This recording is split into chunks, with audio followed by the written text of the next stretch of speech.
This is my 10th video in my Casting Shadows series, and it's about the diagonal vanishing point. But I have a lot more videos to go before even I get into circular forms, so consider subscribing. Let's try to understand this diagonal vanishing point. So the building vanishing point uses these two lines, and the shadow vanishing point uses this line and this line. The light connects objects with its shadow, and the diagonal vanishing point are for diagonals on the wall, here, here, and these two, for example. And they are cast by poles perpendicular to the wall. So this would be one pole here, here, and here, for example. Now this diagonal vanishing point is level with the light and above the building vanishing point. So all these vanishing points make a rectangle. Let's find all the vanishing points for this window. So the first thing is the window vanishing point, which we get from these two edges. So that's right here in the bigger picture. And then we have the shadow vanishing point from the shadows on the horizontal windowsill. So that gives us this point on eye level. And then we can get the sun by going from this point to this point, so the light ray would go up in that direction, and that gives us this point.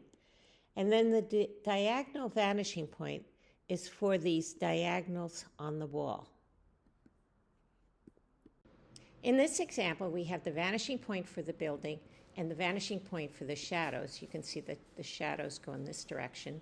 And directly below that is the pseudo-sun, so we can connect this part of the roof to its shadow right here to get this light ray down here. And then we have the diagonal vanishing point. And since it's sort of in the middle of the building, we can use it for this diagonal and this one on the wall. Now I also want to point out these upside down light triangles, which we can use because the overhang is flat. So draw a shadow line from the corner of the roof to where it ends right here, going toward the shadow vanishing point. And at that point, you set up a vertical pole and then send a light ray from the same point down to the pseudo-sun, and where it passes the vertical pole is a point on the shadow. So it would give us this line. And you can put these upside down light triangles anywhere. So for example, this one goes to the shadow vanishing point.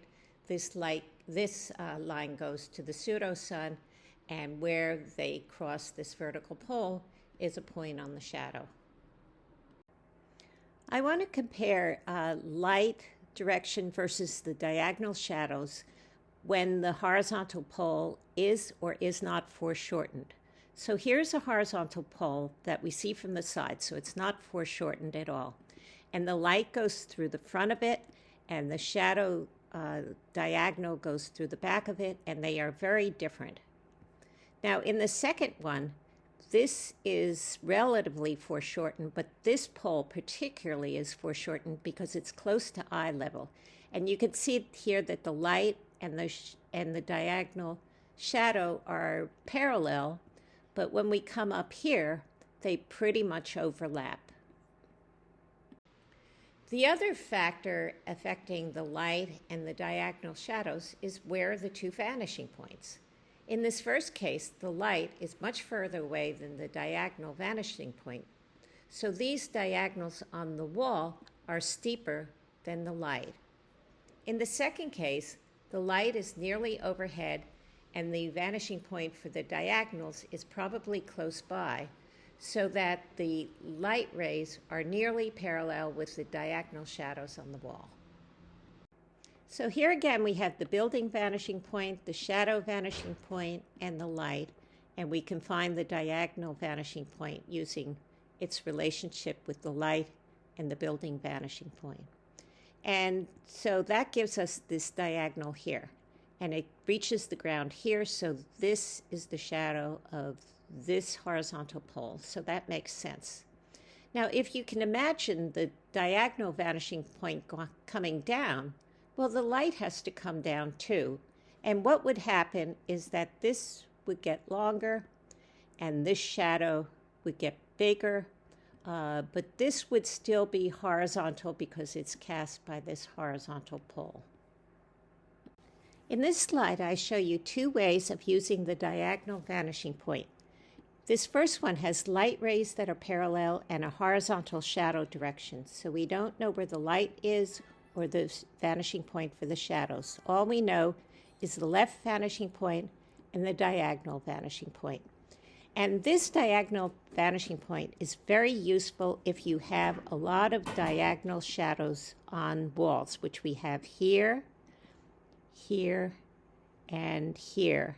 And they're all from horizontal poles that are perpendicular to that wall. So all these, I guess they're balconies, are horizontal poles perpendicular to the wall. So using this diagonal, we can get all these diagonal shadows to agree with one another. Now in the second case, we have a shadow vanishing point, we have a light vanishing point, and we have an object vanishing point. And let's say we don't know where this diagonal should be. Well, we know where the diagonal vanishing point is if we know the other three vanishing points. So it will tell us that these diagonals on the wall should go to this vanishing point up here. I want to go over these shadows as a kind of review. So in this first one, we have this light triangle giving us intersection 1, and we could draw another light triangle here giving us this intersection, so that this shadow is cast by this horizontal pole. For this horizontal pole, we have light rays going through them, and then we need to establish seats on the casting surface through which shadow lines pass, and that gives us these two intersections. Then this horizontal pole casts this shadow, which is either parallel to it or converging. And to find number 4, we have to use this back vertical pole and find the light direction and the shadow to find number 4. And once we run out of intersections, then the shadow goes to the nearest corner. So that's the back, the shadow in the back. Now in front, we have vertical edge 1 that's casting this shadow, which must be the shadow direction. When it intersects the light, edge 2 comes into play, and it casts horizontal converging lines here and diagonals on the vertical walls here and here. And if we extended these diagonals, they would go to the diagonal vanishing point. So this is the end of diagonal vanishing points, and the next video is about shadows of boxes on the wall.